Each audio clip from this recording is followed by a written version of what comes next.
Hi, if you are Filipino American, today let's talk about the power of therapy. Before I proceed in this video, I wanted to acknowledge everything that's been happening in the United States and even in the Philippines, right? The most recent scandal with the biggest, how do you even say it?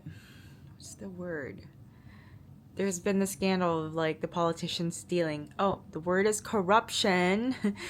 So there's been that, and there's the other thing going on in the US with like immigration and just like an empire falling apart. So if you are Filipino American and you are looking for answers, I would direct you to Franz Fanon. I think that's how you say his name. And he talks about the the importance of knowing more about the colonized mind and how it's fractured, or there's bits and pieces of ourselves. But then there's also Gloria Anzua. I forget her last name, but she talks about the new consciousness of being in the borderlands, right? Sometimes we are not Filipino enough, or not American enough, and it creates this new consciousness of being in the borderlands, of being an in-betweener. And I say all of this to say how important it is for Filipino Americans to also go to therapy and seek help. So I first started going to therapy, I think the first time was around 2012.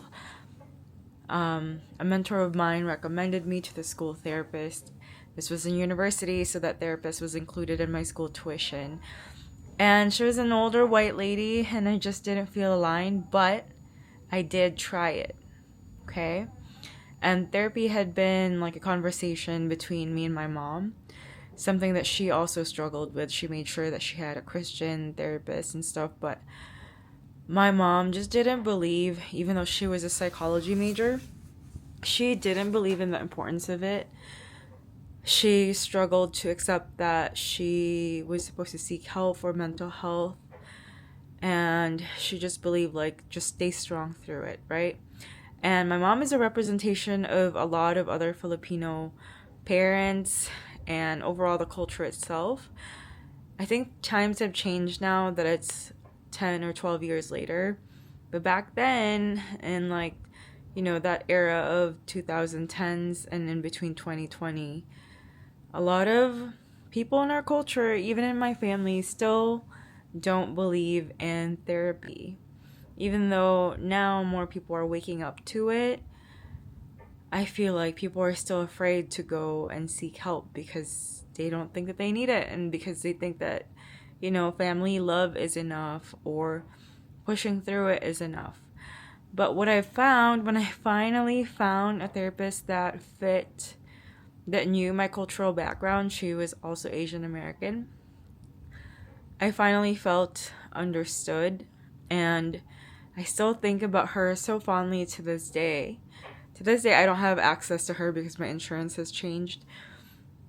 But the magic of therapy is that you're working hard inwards on yourself versus constantly buying stuff or constantly getting those credits in school, which I'm guilty of. I went to school as much as I could, but I see all these problems that I worked on in my early 20s, but I see that the people who haven't gone, that they're still spiraling. You know what I mean?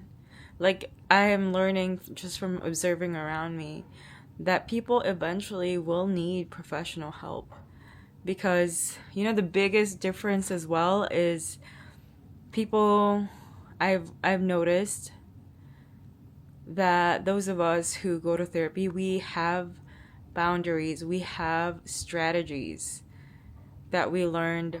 Okay, how I see therapy is it's like a masterclass on yourself. I feel like I would go to therapy and have a bunch of negative self-talk that I was just handed down And it's something that, all those seeds grew like very weird and crazy gardens in my mind. And my therapist helped me clear that. And she would like call it out during our sessions, not in a way that was like attacking me, but in a way that she would uplift me and make me aware of my thought process. And I think that, going to therapy is a part of breaking generational curses. And once you break that generational curse, the liberation feels so good. And what the rewarding part is that you're going to look around you and like you've made space, right, to clear your own path, while everyone you might notice is still running around with their heads cut off. I truly believe that everyone who has access should at least try therapy once. Somebody who knows your culture, right? Especially if you're Filipino American. Y'all, we were colonized for 300 years by the Spanish, and then another 50 by the United States, and then I don't know how many years for the Japanese people to like colonize Iceland. Yeah, the colonized mind is very strong, even if you have made a lot of money, even if you've finished school. I think eventually it catches up, and I am still a work in progress, but I have more room now to, dream about the future and make new things for myself, like create this brand new life, and be able to look back to my past with a lot of peace. And I feel like I'm much kinder because of therapy.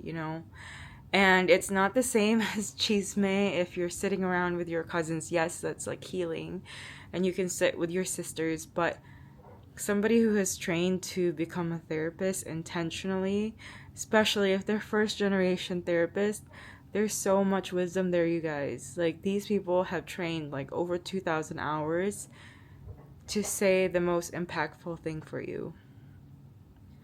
It's not the same, because I would say sometimes even talking to family who's like very loving and intentional, they can say something pretty harmful when you're vulnerable.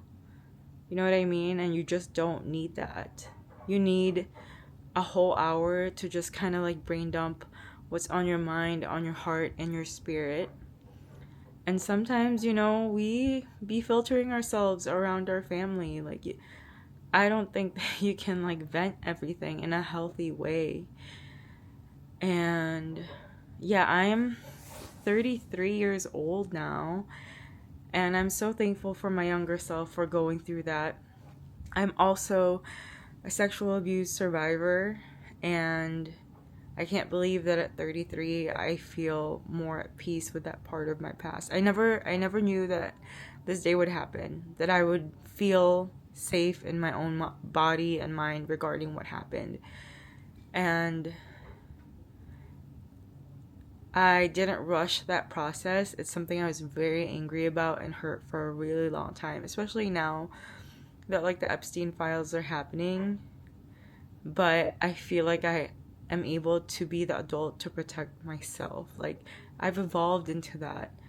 And the other part is that if you don't have access to a professional licensed therapist, especially one that is licensed and somebody who knows your culture, especially your Filipino American background, journaling is one of the best ways to go. And if you're seeking guidance on like how to journal and build your own life, I am here to help. Just comment below, and maybe I'll come up with a video that can help with that as well. Yeah, I've been wanting to talk about this forever. But if you're a Filipino American, like, let's please normalize people going to therapy and not seeing them as crazy. Or another reframe is, if people see you as crazy, then so what? You know your truth, that you are working on yourself, and your inner wealth, and tending to your inner garden and rebuilding your life. I feel like people who will say like, oh, she goes to therapy, she's crazy, those people will get karma. Like, I've seen it happen, like yeah, so just keep working on yourself. Normalize that therapy is not a bad thing. It's not something to be ashamed about or feel guilty for. It's so freeing to talk to someone who knows your culture, knows more of your background, and that they're pretty much like a stranger. Like, you don't have to filter yourself, you don't have to pretend you like this one family member, or you're able to just talk about that family member and state what is. You know, you don't have to sugarcoat anything or filter anything out. Yeah. The last time I think I had a therapy session was around 2 or 3 years ago, and I still look back at it fondly. One day I'll make enough money to be able to go back. But I know that the things that I learned in those sessions still help me as a young adult today. Helps me navigate being a patient of lung cancer, or even, you know, my relationship with my family, who I'm like super close to now. But it made me see myself differently and have a higher self-esteem, higher confidence, and just like find my own voice again, you know? And in a way that I learned it's not disrespectful to have a voice or to question things. It just reaffirmed my identity in a stronger way. But yeah, thank you for listening to this video today. And yeah, I'm a huge advocate for first gens and Filipino Americans getting therapy, because y'all, we're gonna be the generation that breaks curses, that elevates our society's consciousness. Like, let's do it. We're gonna do the hard work and we're gonna do it together. Thank you.